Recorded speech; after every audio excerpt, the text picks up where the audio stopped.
Assalamualaikum warahmatullahi wabarakatuh. Halo teman-teman, perkenalkan nama saya Mega Eva. Pada kesempatan kali ini saya akan mensimulasikan bagaimana cara menghimpun data pribadi. Tonton terus videonya ya. Teman-teman, sebelum kita melanjutkan ke simulasi menghimpun data, di sini saya akan mendefinisikan sedikit apa sih itu data pribadi. Data pribadi adalah semua data yang bersangkut paut pada diri seseorang. Data pribadi itu meliputi yang pertama ada identitas pribadi termasuk nama, gelar, tanggal dan tempat lahir, alamat kewarganegaraan dan juga agama. Lalu yang kedua itu ada kondisi fisik dan kesehatan. Yang ketiga ada potensi diri. Potensi diri itu contohnya apa sih? Kayak kemampuan dasar, bakat, minat dan kecenderungan pribadi. Yang keempat ada hasil karya. Lalu yang kelima ada status dan kondisi keluarga, yang keenam ada status dan kondisi pekerjaan atau karir, dan yang terakhir ada kondisi kehidupan sehari-hari. Dan dalam menghimpun data pribadi, saya menggunakan instrumentasi Aum Umum. Nah, dari instrumentasi Aum Umum ini kita lihat lembar jawaban Aumnya ya dari setiap siswa. Nah, di situ kan ada beberapa bidang permasalahan seperti JDK yaitu jasmani dan kesehatan dan DPI atau data pribadi. Nah, kebetulan saya mendapatkan materi tentang data pribadi. Oleh karena itu, tadi data pribadi sudah saya sebutkan ya. Di dalamnya itu ada kesehatan dan juga data diri dari seseorang. Untuk itu, kita hanya melihat dari dua permasalahan saja. Nah, sesudah kita mengetahui butir masalah apa yang dipilih oleh siswa, selanjutnya kita akan memasukkan dalam tabel kegiatan pendukung. Di sini nama siswa harap menggunakan inisial ya. Yang pertama dalam JDK permasalahannya 001 yang dipilih oleh siswa ZZ, yaitu badan terlalu kurus atau terlalu gemuk. Maka layanan yang dapat dipilih itu pertama bisa informasi, jangan lupa untuk di checklist ya. Terus kita kasih keterangan di laporannya tema atau materi Aum Umum tentang meningkatkan kepercayaan diri dan kondisi fisik.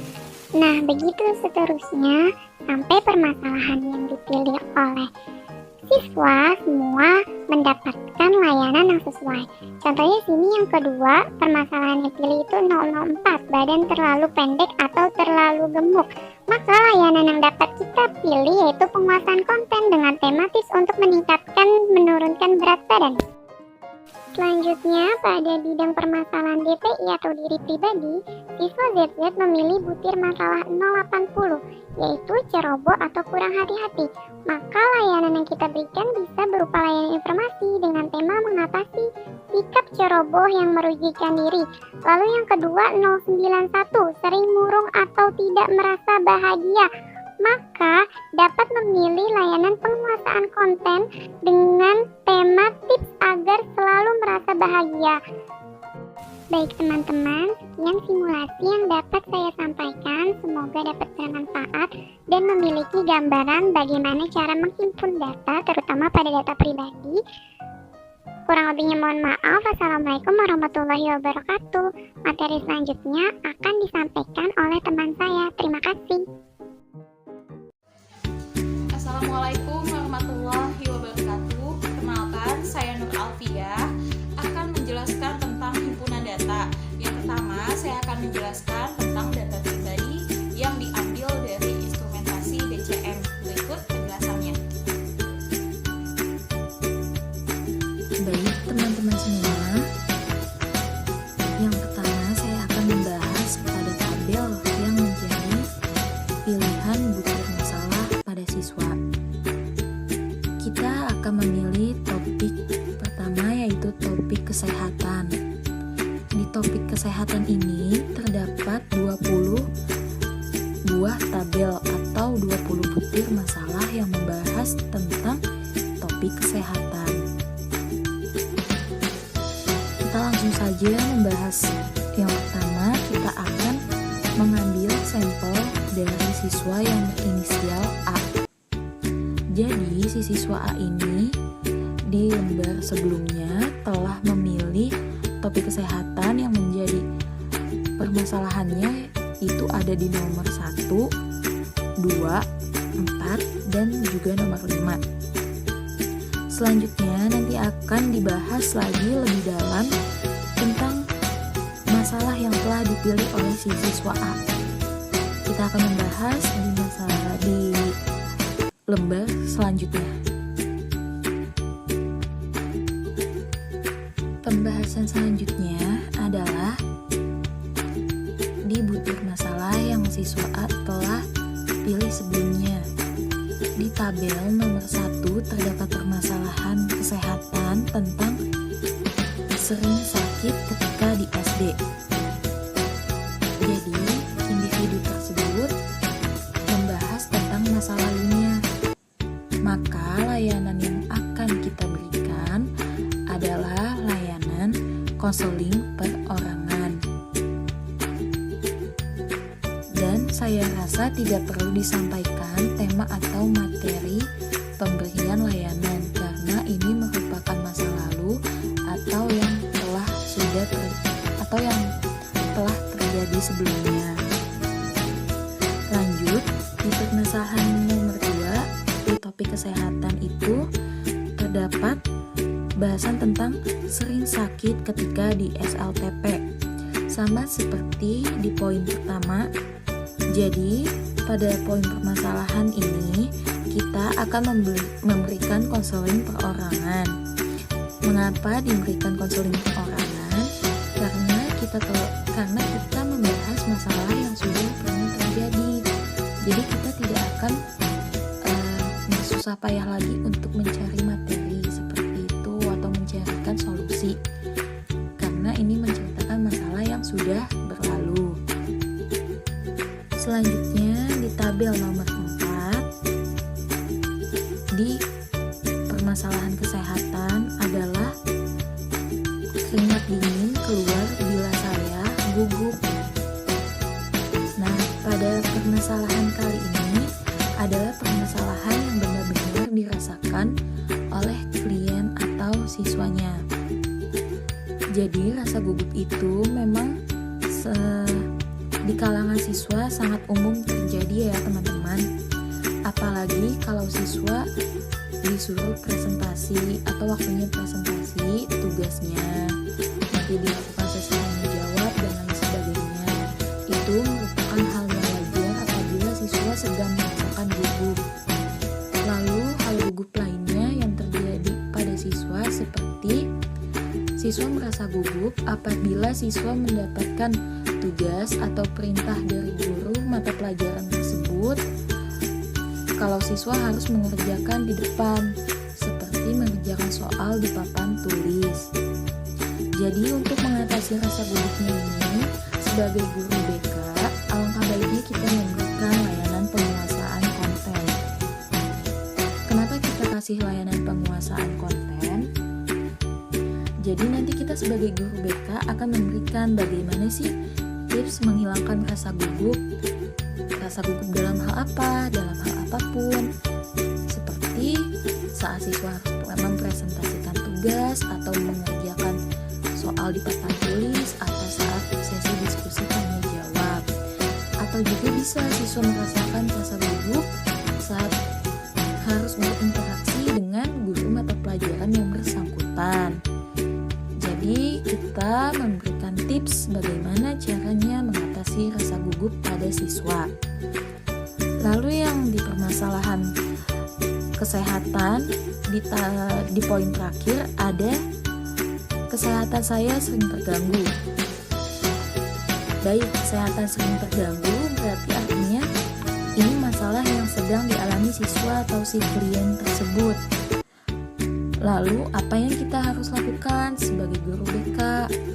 Yang pertama, kita melakukan himpunan data. Himpunan data itu tentang apa? Tentang bagaimana sih si siswa ini sebenarnya profilnya seperti itu. Lalu langkah kedua juga kita bisa memberikan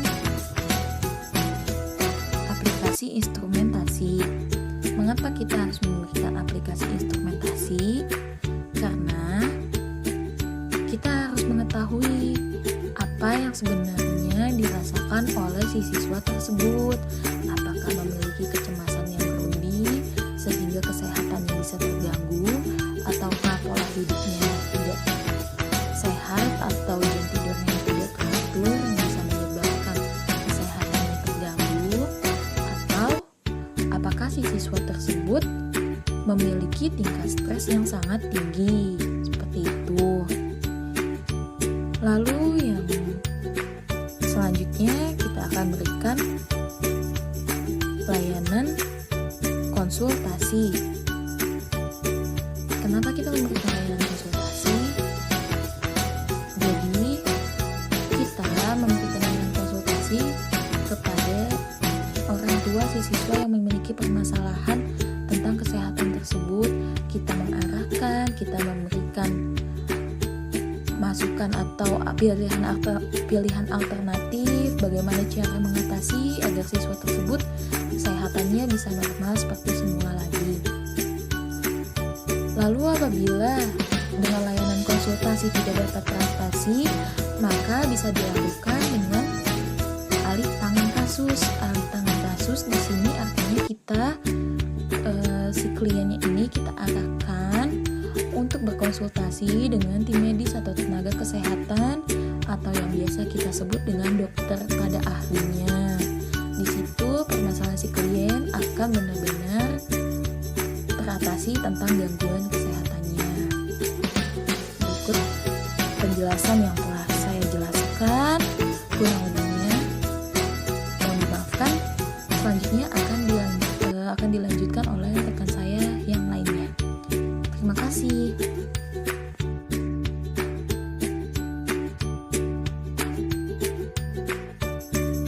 Assalamualaikum warahmatullahi wabarakatuh. Maka nama saya Ahmad Fauzi akan mempresentasikan data kelompok. Berikut penjelasan. Sebelum memulai materi, saya akan menjelaskan terlebih dahulu pengertian dari data kelompok. Data kelompok yakni data yang mengenai sekelompok individu dalam jumlah yang terbatas. Data ini menyangkut misalnya hubungan sosial antar individu dalam kelompok, kondisi kebersamaan dan kerjasama mereka, hasil penghitungan statistik tentang diri mereka juga. Dari data kelompok mungkin ada yang dapat dipetik sebagai data pribadi dan dipindahkan ke kelompok data pribadi. Sebaliknya, data pribadi yang sejalan dapat dikelompokkan dan diletakkan pada bagian data kelompok. Data kelompok terutama dari kelompok-kelompok individu yang menjadi tanggung jawab konselor dalam pelayanan konseling. Dalam hal ini pula, data hubungan sosial dan data format-format statistik perlu dikumpulkan.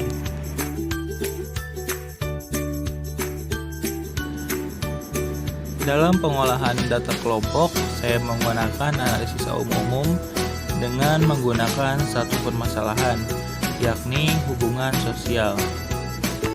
Saya akan memberikan contoh penggunaan data kelompok melalui analisis umum.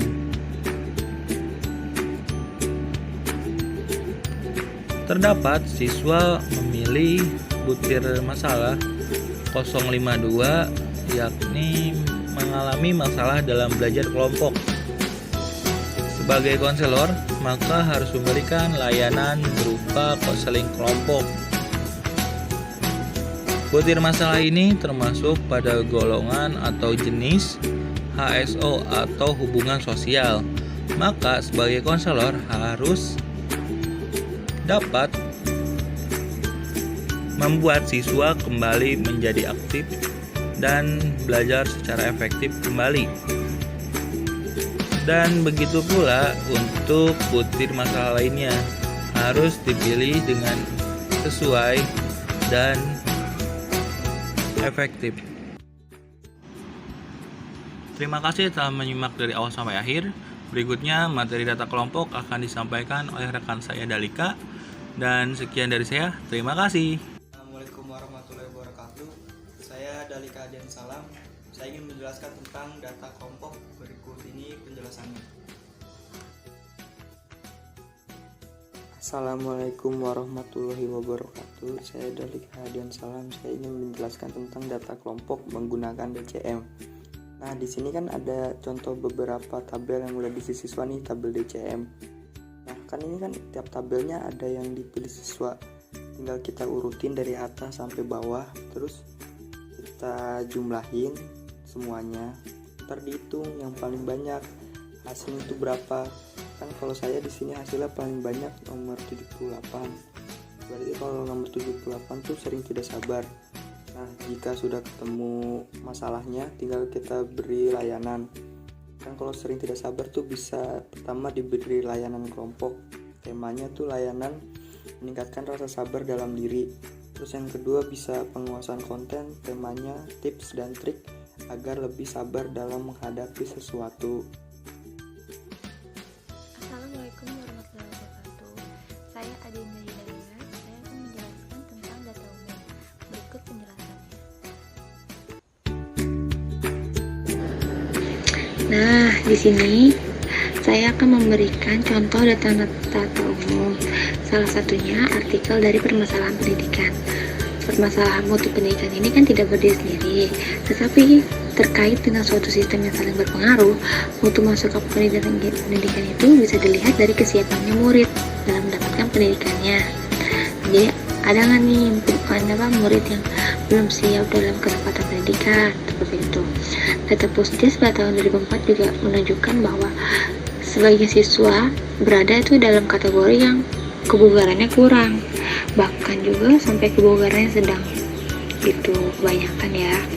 Nah, data SUNESA pada tahun 2003 juga mengungkapkan sekitar dari 18 juta anak yang usia balita, sekitar 28% atau 5 juta anak itu berstatus kurang gizi, dan lebih dari 50% anak SD ini atau MI ini menderita cacingan. Salah satu faktor yang terpenting itu dalam mempengaruhi kualitas pendidikan adalah ketersediaan pendidikan dan tenaga pendidikan. Nah, pada tahun 2002 sampai 2003 terdapat 2,7 juta guru dari jenjang pendidikan prasekolah hingga menengah, baik pada sekolah negeri maupun swasta.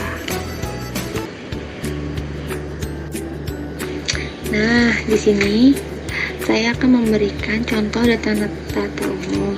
Salah satunya artikel dari permasalahan pendidikan.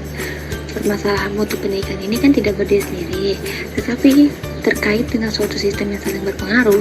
Mutu masuk ke pendidikan itu bisa dilihat dari kesiapannya murid dalam mendapatkan pendidikannya.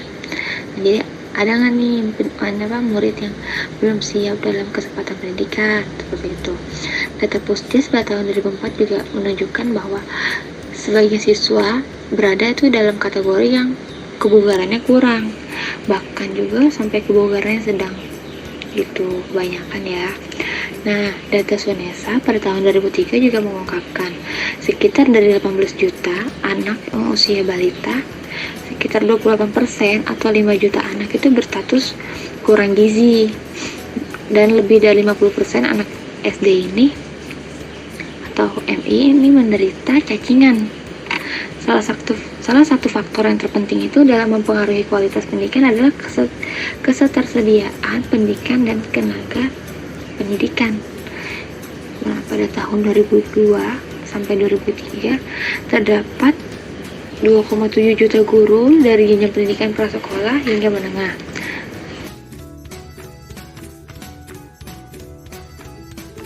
Assalamualaikum warahmatullahi wabarakatuh. Nama saya Abdul Latif. Saya akan mempresentasikan data umum berikut penjelasannya.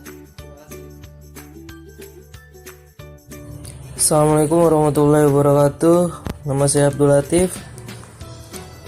NPM 2018 015 00 101. Saya akan mempresentasikan identifikasi permasalahan pengambilan keputusan karir remaja. Yaitu abstrak. Tujuan penelitian ini adalah untuk mengeksplorasi profil kesulitan pengambilan keputusan karir pada remaja. Pengambilan keputusan karir merupakan permasalahan yang krusial dihadapi oleh remaja. Keterlambatan dalam proses bimbingan maupun konseling karir akan berdampak pada kebingungan dalam mengambil keputusan karir remaja. Bahkan kemungkinan remaja akan merasa bahwa jurusan yang diambil dalam pendidikan lanjutan dirasa tidak tepat. Kata kunci pengambilan keputusan karir remaja. Pertama, ada pengantar.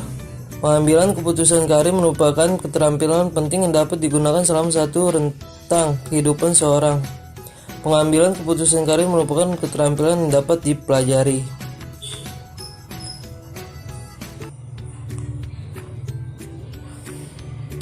Seseorang yang memiliki kepribadian kebutuhan untuk profesional memiliki pengaruh dalam alternatif pemilihan karir mereka untuk pengembangan karir. Ada pengambilan keputusan karir. Pengambilan keputusan karir dikembangkan berdasarkan teori pengambilan keputusan, dan membuat keputusan karir merupakan proses yang kompleks. Identifikasi permasalahan pengambilan keputusan karir remaja. Keputusan karir remaja itu kondisi kekinian yang meliputi teman sebaya, lokasi geografis, institusi pendidikan, dan kondisi politik. Beberapa penelitian sebelumnya dengan tema dan konstruk teori yang sama menghubungkan kesulitan pengambilan keputusan karir remaja dipengaruhi pengharapan orang tua dan orientasi nilai budaya remaja dan karir. Tugas utama dari tugas perkembangan remaja adalah mencapai kesuksesan di sekolah pada level akademis dan sosial, karena merupakan jaminan dari adanya penyesuaian sekolah dan presentasi akademis. Metode penelitian partisipan penelitian ini adalah siswa SMA kelas 10 di Kota Semarang. Partisipan penelitian melibatkan SMA dan SMK di Kota Semarang. Pengambilan sampel penelitian ini menggunakan random cluster untuk menentukan sekolah dan kelas yang akan menjadi partisipan dalam penelitian. Ada instrumentasi sekali yang digunakan dalam penelitian ini merupakan adaptasi career decision difficulties.